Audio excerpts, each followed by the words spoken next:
Welcome back to our sexy summer quickies on the Naked Marriage Podcast. On this podcast, we undress the truth about sex, intimacy, and lifelong love. We are Dave and Ashley Willis. We're excited that you're joining us. And in this summer quickie series, we are taking 12 weeks through the summer, and we're answering your 12 biggest questions about sex, kind of covering the 12 most important topics related to sex, and having a lot of fun doing it in these shorter podcast episodes. You can listen quickly and then get right down to action by putting into practice what you've learned. With the remaining time you would have been listening, you've now got that extra time to be in the bedroom together. So we hope that you're enjoying these. That's right. And today we have a big topic, and that is not using sex as leverage. But before we dive in, here is a message about a great new resource. If you've listened to our Naked Marriage Podcast for any length of time, you know that we are huge fans of Christian counseling, and we have both benefited from individual Christian counseling throughout our entire marriage. And we know that it can benefit you as well. You know, we talk a lot about marriage counseling, but there's something about finding inner healing as an individual, and it will really help your marriage in the long run. And so we have an amazing resource to share with you. Yeah, I'm so excited that we can finally offer this, and we found the right partners at Faithful Counseling, and they do an amazing job to connect with you from home. You don't have to go sit in an office. Wherever you are, I know a lot of people write us and say, there's not a good Christian counselor in our area. Now, wherever you are, as long as you have internet access, you can get access to great Christian counseling. Just go to this site. It's getfaithful.com/nakedmarriage. And there's a 10% discount exclusively for you as a Naked Marriage Podcast listener, but you do have to go to this specific site. It is getfaithful.com/nakedmarriage. And like Ashley just said, both of us from personal experience can attest to the inner healing and the freedom that can be experienced through good personal Christian counseling. You can experience this as well in your marriage. We get questions about this sometimes on social media or at live events of couples who feel like their sex life has fallen into this dynamic where sex has become either a reward system or a punishment system. Like, what I mean by punishment is like, I'm mad at you, so I'm taking sex off the table. Right. You're grounded, you're in timeout, and I'm taking this away from you. Or you did a good job on that thing, and that's the only time I can ever give you sex. And when we get to that place where sex becomes leverage, like I'm going to use it or withhold it to get what I want, and if you're treating your spouse like a child in this strange merit-based sex system, and you're really reducing sex itself to this transactional model, which, to kind of put it crudely, is really a form of prostitution. When it's like, you know, it's transactional. Mm-hmm. You do this to get sex. You don't do this, you don't get sex. Instead of it being this gift, this mutually enjoyed, beautiful gift, freely shared with one another the way God intended in marriage. But when you fall into that sex as leverage dynamic, sometimes it can be hard to recognize that's where you are and hard to pull out of that. Mm-hmm. It's so true. And really, it's not driven by love. And that's where it goes way off base, because sex has got to be rooted in love and commitment. And when we're, having this transactional leverage system, it's just wrong. And it brings out the worst in us. And, I think sometimes people are like, well, I just, they maybe tease like, oh, your reward sex. That's not what we're talking about here. We're talking about how most of the time, sex seems to be a reward or a punishment. And, it could be something like this. And sometimes we'll receive messages from wives who say their husband's disgruntled because they don't feel like they're keeping the house as clean as they would like it. And we've talked to people where this is literally the dynamic. And they're like, he's like, I'm just not pleased with this. Like, you're not reaching that standard I have, so we're just not going to have sex. Like, and this wife feels undesired.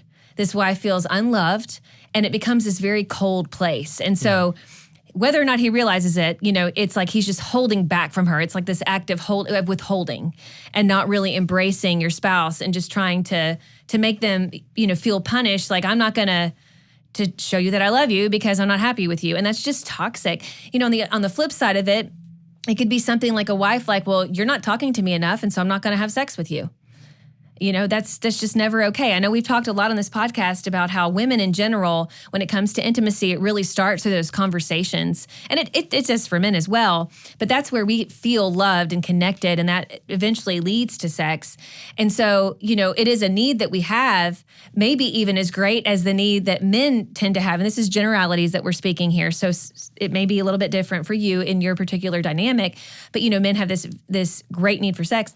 And so, if a guy is, if he's desiring sex and the woman's like, well, you're not meeting my need for conversation, then I'm not going to give you sex. It's just so nasty, and it doesn't bring peace, and it doesn't perpetuate love. It really just perpetuates resentment. Yeah. And it's just not how God wants us to love one another and serve one another, because it kind of takes serving out of the picture.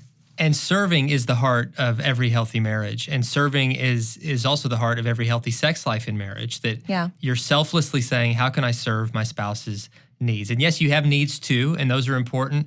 But would both spouses make it their mission to serve the other's needs, then all the needs are being met. But when we start withholding that service because we think, well, I'm not going to give them something they desire. I'm not going to give them something they need because they're not giving me something I need in some other area of the marriage, and I want them to know how it feels. And it starts being this scorekeeping mentality. Right. And anytime you fall into a scorekeeping mentality in marriage, you've already lost. Exactly. Like, I do this much, he does this much, or she didn't do that, so I'm not doing this, or she spent this much money, so I'm going to go spend this much money. And in whatever part of your marriage, she had this much time with her, so I get this much time. Whenever it becomes about scorekeeping instead of about serving one another, we've already lost. Now, this doesn't mean that we can't take an assessment every so often and just look at the dynamic and say, is this sustainable? Is this working? Is this working for us? Or is one of us, maybe like way off balance in what they're expecting? Mm-hmm. And we need to have those conversations, but it can't be about a scorecard. Right. Because the moment we whip out the scorecards, everybody feels attacked and defensive, and everybody loses. I think there's also dynamics where maybe your spouse won't be as adventurous as you like them to be, and so you withhold sex altogether. That is toxic too. Yeah. We've talked to couples where maybe one of the spouse, for whatever reason, doesn't want to do a certain position or doesn't want to try something because it doesn't make them feel safe. And so the other spouse is like, well, then I don't want to have sex. So until you come around and you want to do this thing that I have on my mind, I don't want to have sex with you. And that's toxic. And that, we always say that the marriage bed needs to be the safest place on earth. It needs to be a place where both feel understood and safe and loved and respected. And so, when you are using sex as leverage, there is no love and respect in that. And it doesn't feel safe either because it's unpredictable. Like, you never know. Are they going to reward me today? Are they going to punish me today? Yeah. Yeah. And your marriage has got to be safe. Mm-hmm. Marriage bed in particular has to be the safest place on earth for you both. And when you're there together, it should be a reward in the sense for both of you that it is a reward for your love for each other.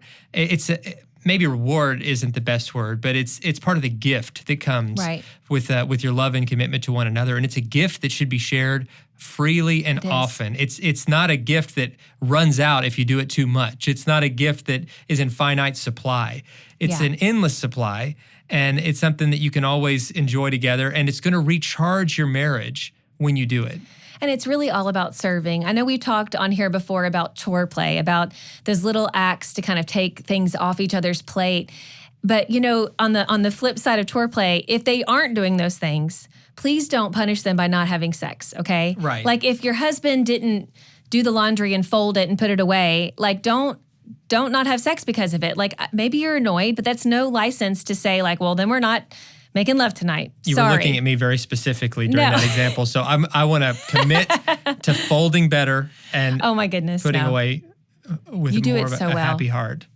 And sometimes when I'm like putting dishes in the dishwasher, I'll try to like clang them together so she can hear it. I'm like, I wonder if the sound of these dishes going in the dishwasher is like an aphrodisiac to her. And it is. Let her know. So music to my ears. I'm just banging forks together. Do you hear this, my love?